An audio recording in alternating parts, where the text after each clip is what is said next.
iteka n'umunezero ntangere vyo gusubira kubana namwe banywanyi bacu mubana natwe mu makuru n'ibiganiro vya misi yose tubandanya gushikiriza kuri nombonesha kure yacu ari nayo yanyu Muhuza TV.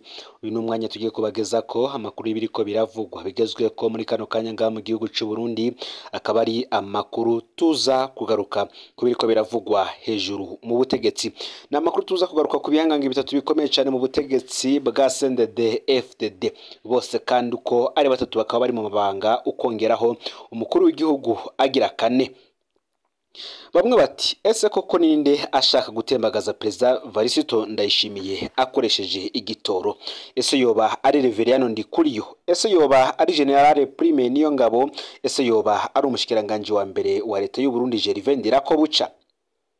Kuva Reveriyano Ndikuriyo ahabwa kurongora umugambwe CNDD-FDD, ni kenshi yerekanye ko atagendera mu kwaha k'umukuru w'igihugu Varisito Ndayishimiye. Ni kenshi kandi yagize inyifato n'imvugo zisa no gupinga Perezida Ndayishimiye kugeza aho ahatangura urukururukuru ko Ndayishimiye afise umugambi wo guhindura umunyamabanga mukuru wa CNDD-FDD ataraheza ikiringo. Ndikuriyo kandi agafatwa nk'uri kwisonga ry'abitwa ko bagendera mwiragi rya Perezida Nkurunziza. Kuva mu mwaka uheze Reveriyano Ndikuriyo yarahinduye inyifato asigara aboneka ko wahevye gupinga umukuru w'igihugu. Ese yoba ari we yoba yaratanze amategeko abuza ibitoro kuza? Turaza kubigaruka ko kuri General Prime Niyongabo kuva mu ntango z'umwaka w'ibihumbi 2023 ni kenshi vyavuzwe ko General Prime Niyongabo ashobora kubogozwa mu mabanga yo kurongora igisirikare c'u Burundi. N'amazina y'umusubirizi wa General Prime Niyongabo yaravuzwe. Hakavugwa kandi ko hari abasirikare bakuru bahoze bagwana ku rugamba rwa CNDD-FDD nabo basavye Perezida Varisito Ndayishimiye gukura General Prime Niyongabo, aho ayo masoko avuga ko n'umukuru w'iperereza SNL yoba yaratanze raporo zibiri zisaba ikurwa rya General Prime Niyongabo. Bamwe bati ese General Prime Niyongabo abonye ivyo vyose bimushikiye niwe yandikiye abazana igitoro ko bokireka? Navyo turaza kubigaruka ko kubirabana n'umushikiranganje wa mbere wa leta y'u Burundi ro kuri ubu Gervais Ndirakobuca. Umuntu avuga ko afitanye imigenderanire mibi n'umukuru w'igihugu muri kino gihe ni Lieutenant General Gervais Ndirakobuca, umushikiranganje wa mbere. Ku kibazo cyo kumenya nimba we yoshobora kubuza ko igitoro kiza, amasoko yacu avuga ko nk'umukuru wa leta ibigenewe ivyo bitoro ko Ndirakobuca yoshobora kubuza ko igitoro kiza. Ikigoye kwemera nuko yokubahuka kubikora ku mugaragaro akoresheje izina ryiwe. Amasoko yacu kandi yose yibaza ko Ndirakobuca atokubahuka kwikwegera gutyo. Byose tugiye kubigaruka ko mu buryo burambuye ndetse no mwidonido yano makuru. Aho uri hose rero wowe ubandanya gukurikirana amakuru n'ibiganiro tubashikiriza uherereye mu ntara zose zigize igihugu cy'u Burundi, iyo bizerere mu buseruko, mu bumanuko, mu buraruko, mu burengero, mu gisagara ca Bujumbura no mu bindi bisagara bigize igihugu cy'u Burundi. Abakurikirana amakuru n'ibiganiro vyacu baherereye mu bihugu bigize akarere ka Afrika y'ubuseruko, ku mugabane wa Afrika ndetse no ku migabane nka Buraya, Amerika, Asia, Australia ndetse n'ahandi kw'isi.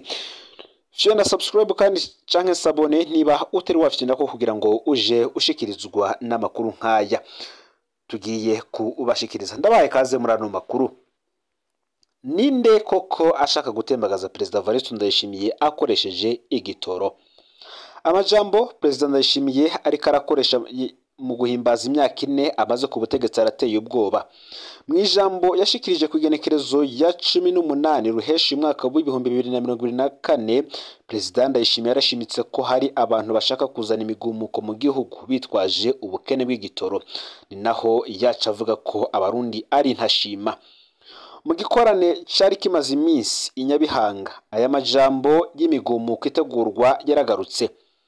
Kandundura yabonetse mu mpera y'igikorane, hakaba ari ku igenekerezo ya 22 ruheshi umwaka w'ibihumbi 2024 ku munsi wa gatandatu w'indwi iheze, aho Ndayishimiye yatangaza ko hari indongozi yatumye igitoro kibura maze irabuza rwose ko hari abazana igitoro mu Burundi. Uwo mutegetsi kandi yoba yitwaje ko himirije kudeta mu Burundi, ahandi naho yerekana ko ata amafaranga yo kuri igitoro azoboneka. Ese uyu mutegetsi Ndayishimiye agira ate ko amagorwa yose y'igihugu yoba arinde? Ko n'ubwabanje Bunyoni aje gufatwa vyose, ibibazo vyari mu gihugu byose vyagirizwa Bunyoni, kuri ubu ninde noneho yoba agiye kwitwa Maconco? nk'uko nabigarutse ko mu ntango z'ano makuru haravugwa amazina y'abagabo batatu: Reverano Ndikuriyo, Prime Niyongabo ndetse na Gervais Ndirakobuca. Aba bose ni abagabo bafise amabanga ahambaye cyane kandi banatwara ibisata bikomeye cyane mu gihugu cy'u Burundi. Reverano Ndikuriyo ni umunyamabanga mukuru w'umugambwe uri ku butegetsi CNDD-FDD. Uyu araza amabanga menshi y'ibibera mu butegetsi.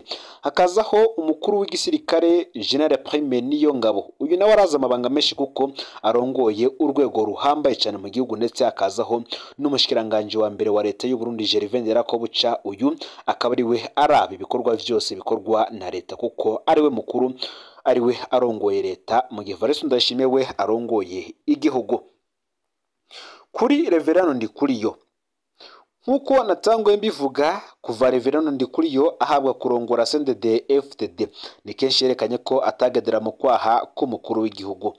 Ni kenshi kandi yagize inyifato n'imvugo zisa no gupinga Perezida Ndayishimiye kugeza aho hatangura urukuru ko Ndayishimiye afise umugambi wo guhindura umunyamabanga mukuru w'umugambwe CNDD-FDD ataraheze ikiringo ciwe.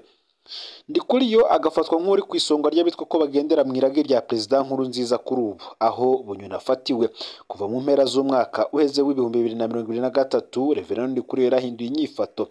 Benshi bakavuga ko no muri iki gihe asigaye asa aboneka nk'uwahevye gupinga umukuru w'igihugu.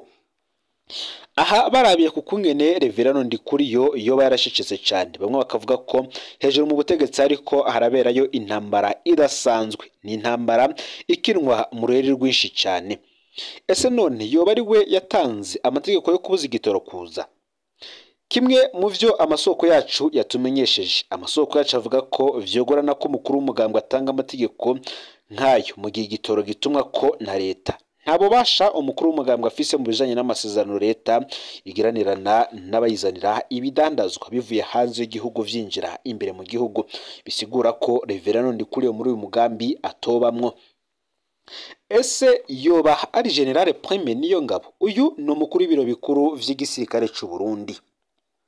Kuva mu ntango z'umwaka uheze w'ibihumbi 2023 ni kenshi vyavuzwe ko General Prime Niyongabo ashobora kubogozwa amabanga yo kurongora igisirikare c'u Burundi. Aha haranavuzwe ko igihe Perezida Evariste Ndayishimiye afata urugendo rw'indege rumwerekeza mu gihugu ca Cuba akarubandariza no mu gihugu ca Leta Zunze Ubumwe za Amerika, aho vyavugwa ko yamazeyo indwi zibiri zose muri ivyo bihugu, iminsi 14 ataragaruka mu gihugu, ngo yari yasize ikete ribogoza General Prime Niyongabo. Gusa Gervais Ndirakobuca aranga kuriterako umukono. N'amazina y'umusubirizi wa General Prime Niyongabo yaravuzwe. Amasoko yacu yaremeje kandi ko hari abasirikare bakuru bahoze muri CNDD-FDD basavye Perezida Ndayishimiye gukura Prime Niyongabo. Ayo masoko akavuga ko n'umukuru w'iperereza SNL General Ildefonse Habarurema yoba yaratanze raporo zibiri zisaba ikurwa rya General Prime Niyongabo. Rimwe mu masoko avugana na Prime Niyongabo ryaratubwiye ko General Niyongabo yagezaho aremererwa kwiyumvira gusaba umukuru w'igihugu ko yomuhindurira amabanga. None General Prime Niyongabo yoba ari we agezaho kwiyumvira kudeta kandikira abazana ibitoro ko bobireka? Amasoko yacu yegereye Perezida Evariste Ndayishimiye yatubwiye ko atari General Prime Niyongabo yakoze ico kintu. Amasoko yacu yose avuga ko intambara yo muri Repubulika Iharanira Intwaro Rusange ya Kongo yatumye Ndayishimiye na Prime Niyongabo basubira kwegerana cyane. Muri kino gihe Evariste Ndayishimiye ngarizigiye cyane Prime Niyongabo ko ari nawe yomukingira abogerageza kumutembagaza ku butegetsi. Bati si Prime Niyongabo. Harazaho noneho umugabo agira gatatu mu butegetsi bw'igihugu. Uyu ni General Gervais Ndirakobuca. Umuyu ni umwe mu bantu bivugwa ko muri iyi minsi aturiye mu mabanga arimo kandi ko afitanye imigenderanire mibi n'umukuru w'igihugu muri kino gihe. Lieutenant General Gervais Ndirakobuca, umushikiranganje wa mbere. Ku kibazo cyo kumenya nimba rero we yoshobora kubuza ko igitoro kiza, amasoko yacu avuga ko nk'umukuru wa leta ibigenewe ivyo bitoro ko Ndirakobuca yoshobora kubuza ko igitoro kiza mu gihugu. Ikigoye kwemera rero nuko yo kubaka kubikora ku mugaragaro anakoresheje izina ryiwe. Amasoko yegereye Perezida Ndayishimiye yo yatubwiye ko umukuru w'igihugu yikeka rwose ko Gervais Ndirakobuca hari imigambi mibi arimwo, ngo yoba anamukeka ko ari mu manama, ko hari amanama akora mu kinyegero bugorovye, akagenda yiyoberanije akiyunguruza muri kamyonete imwe gusa ari kumwe n'abapolisi bamucungera.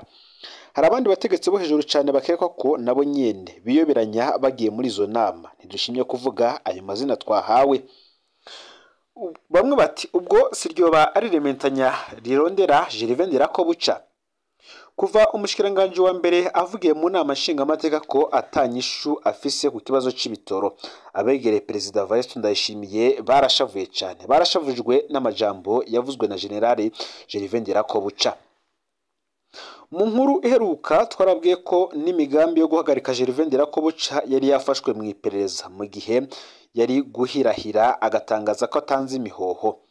Birashoboka ko ubu naho abo mu ruhande rwa Perezida Ndayishimiye baba bagira bate kuri Gervais Ndirakobuca ibijanye n'ibura ry'igitoro. Imvugo Perezida Ndayishimiye yakoresheje inyabihanga isa niyahinduye nidahuye n'ukuri. Mu ndwi iheze mu nama nshingamateka, umushikiranganje w'ikigega ca leta Audace Niyonzima yarerekanye neza ko Uburundi bufise ingorane ikomeye yo kuronka amafaranga mvamakungu yo kurangura igitoro. Mu ijambo Perezida Ndayishimiye wenyene yashikirije abarundi ku igerekerezo 18 ruhesha umwaka w'ibihumbi 2024, yarerekanye ko ingorane y'igitoro iva ku ibura ry'amafaranga mvamakungu kubera abarundi bashora ibintu bike hanze. Mu gikorane cinyabihanga, Perezida Ndayishimiye yarerekanye ingene abarundi basigaye bagura imiduga myinshi, amapikipiki n'amamashini yo gukwega amazi yo kwatsa amatara, bigatuma hanyobwa igitoro cinshi. Ntawuzi rero ingene mu mpera y'igikorane Perezida Ndayishimiye yadukanye ivyo umutegetsi yabujije ko igitoro kiza mu Burundi kubera umugambi wo gutembagaza ubutegetsi. Bamwe bati ndagusezeye yoba yabihishuriwe ari mu gikorane. Ikindi kigoye kandi gutahura ni ingene umutegetsi yagirizwe ivyo bintu biteye ubwoba gutyo yoba yarababariwe. None General Bunyoni we yoba apfungiwe iki? Abagirizwe ko bashatse gutembagaza ubutegetsi mu mwaka w'ibihumbi 2015, ese nabo bazoba bapfunzwe kubera iki muri iki gihe hari umutegetsi ahambaye afise umugambi nk'uyo nyene akagira ko akica n'ubutunzi bwose bw'igihugu. Perezida Ndayishimiye ngarakwiriye gutombora neza ivyo ariko aravuga bijanye n'abategura kugumura abanyagihugu be n'uwo mutegetsi yabujije ko igitoro kiza mu ntumbero ya kudeta. Hari imvugo y'ibifyoti yakoreshejwe inyabihanga n'umupasitori yabonetse ko yatanze ubutumwa bwoba bwari bwateguwe ahantu. Iyo mvugo yibukije igihe Pastor Isidore Mbayahaga yavuga igifyoti imbere y'ikurwa rya General Prime Murantunge rya General Ahangiyome Bunyoni. Ntaco bimaze ngo kurinda kwambikana ibara mu bategetsi bo hejuru, kuko umukuru w'igihugu asanzwe n'ubundi afise ububasha bwo guhindura leta aho abishakiye hose.